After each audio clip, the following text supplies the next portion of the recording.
আন্তর্জাতিক মহলের তীব্র নিন্দার পরও লেবাননে গণহত্যা ও নৃশংসতা চালিয়ে যাচ্ছে ইসরায়েলি বাহিনী।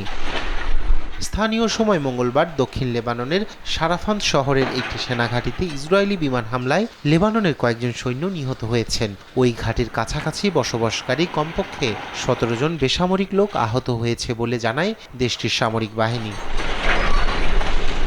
এছাড়া লেবাননে জাতিসংঘের শান্তিরক্ষীদের ওপর আবারও হামলার ঘটনা ঘটেছে।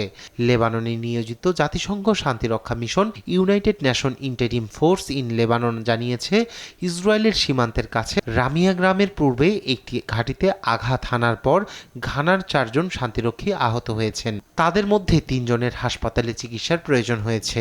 অবশ্য তাদের আঘাতের তীব্রতা এখনও অজানা। লেবাননে ইসরায়েলের বর্বরোচিত হামলায় গেল ২ মাসে ২০০ জনের বেশি শিশু নিহত হয়েছে বলে জানিয়েছে জাতিসংঘের শিশু বিষয়ক সংস্থা ইউনিসেফ।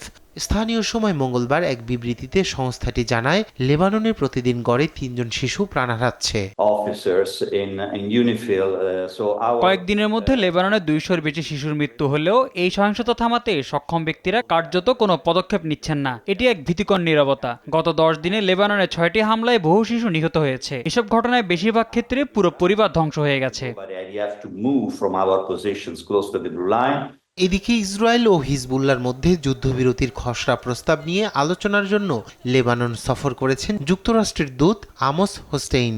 বৈরুতে লেবাননের পার্লামেন্টের স্পিকার নাবি বেরির সাথে খুব গঠনমূলক আলোচনা হয়েছে বলে জানান তিনি।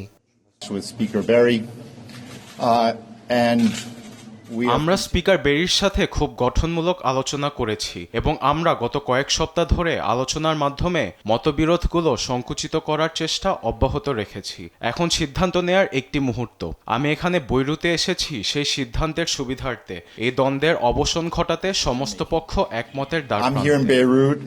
অন্যদিকে মার্কিন পররাষ্ট্র দপ্তরের মুখপাত্র ম্যাথিউ মিলার সাংবাদিকদের বলেন, ওয়াশিংটন লেবানন ও ইসরায়েল সরকারের সাথে প্রস্তাবগুলি বিনিময় করে নিচ্ছে। তারা যে প্রস্তাব পেশ করেছে তাতে উভয় পক্ষই ইতিবাচক প্রতিক্রিয়া জানিয়েছে বলেও জানান তিনি। রায়হান কবি শুভ্র, নিউজ ডেস্ক, দেশ টিভি।